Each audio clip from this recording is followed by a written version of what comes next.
What's happening, everybody? It's Anthony from the Daily Truth, the truth in 5 minutes or less. I hope everybody is having a fantastic day. It's Thirsty Thursday, so I'm drinking coffee because when you're thirsty, you drink coffee.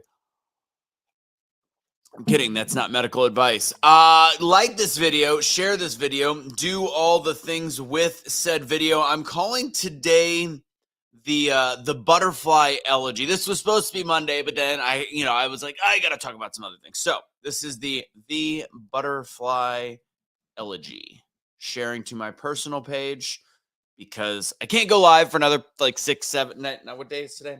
8 days. I got 8 more days. All right, like this video, share this video, do all things with this video. I want to talk about this because I was noticing. So I'm going to take you to the moment. So I'm sitting there. I sometimes sit outside. I take 5-10 minute breaks, get some sun, take the shirt off, let the sun glaze my hairy, slightly chubby skin. And I'm looking, and this butterfly is slowly opening its wings, closing its wings. It's like 105 degrees. I'm like, this butterfly needs to go find some cover. And I'm watching this thing, and I go, I feel like there's something happening. I feel like this is a self-regulating temperature meter that's happening in this butterfly. So, thank you guys for the comments. Keep making comments on the side. Let me know you're watching.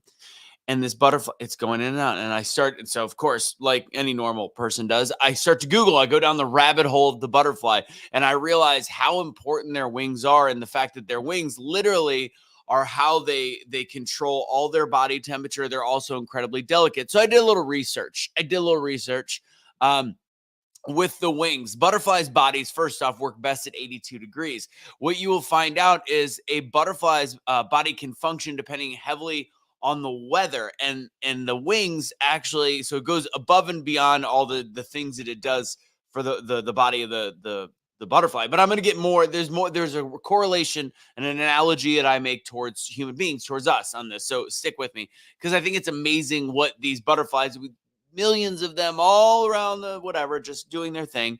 And they have these intricate abilities to do stuff. So because of the fact that their wings are pretty much the only way they survive, it's how they maintain their temperature. It's how they maintain flight. It's how they go get food, all the different things. They can't repair their wing damage if something happens in a rainstorm or a windstorm. So strong winds and raindrops can damage butterflies' wings. So fun fact, they have been able, probably better than humans, way better than humans, without a radar.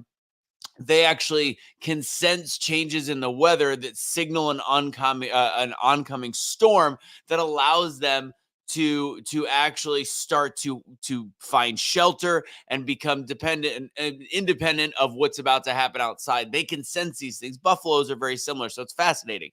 So of course they have to regulate their temperature. So when it's too cold, they start to move their wings faster when they're sitting there to build body warmth. When it's too hot, they'll typically keep it up and down. But again, it was really hot the other day, so they had to provide themselves a little bit of breeze. I find this fascinating.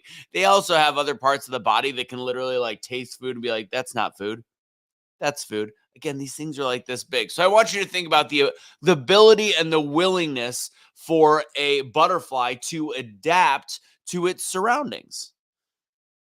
So can we as human beings. We can also adapt to our surroundings. We have the ability to sense things. We have lost a lot of that. That's the one. I mean, our world is so easy. Everything's at our fingertips. Life is much easier than it was. We can complain as much as we want about politics and this, that, and the other, but we live in a pretty dang cool world where everything is at our fingertips. But what we've lost is the ability to have survival instincts and to thrive and to adapt. So these are the things that I want you to start thinking about in your own daily life. Can you find the way to have sensory I was gonna say sensory organs, I don't know, maybe that works, the sensory capabilities to be aware of your surroundings, to start actually observing. And I talk in my Wednesday night free speaking webinar, which might I add next week. Please sign up, doubledownspeaking.com. It's free for anybody that comes.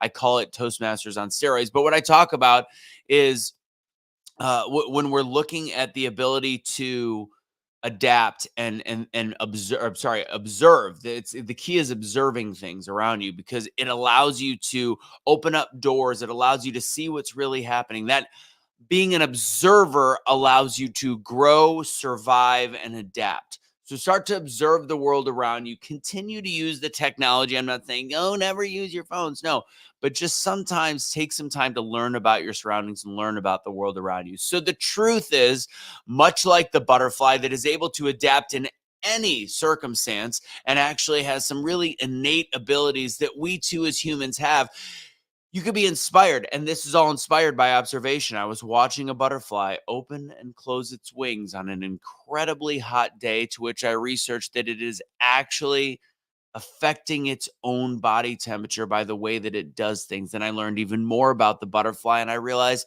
that we as human beings take a lot of things for granted, but we have to have the ability. They have to have the ability to evolve back to the way we were and actually have some intuition. Use observation to have intuition so that we can adapt, we can survive, and we can thrive. That's my daily truth for today, guys. God bless. Have a great rest of your day. I will see you tomorrow. I see you, Mom. Have safe travels home. Take it easy. Don't be a garbage human being. Don't surrender your pet. And I'll catch you later.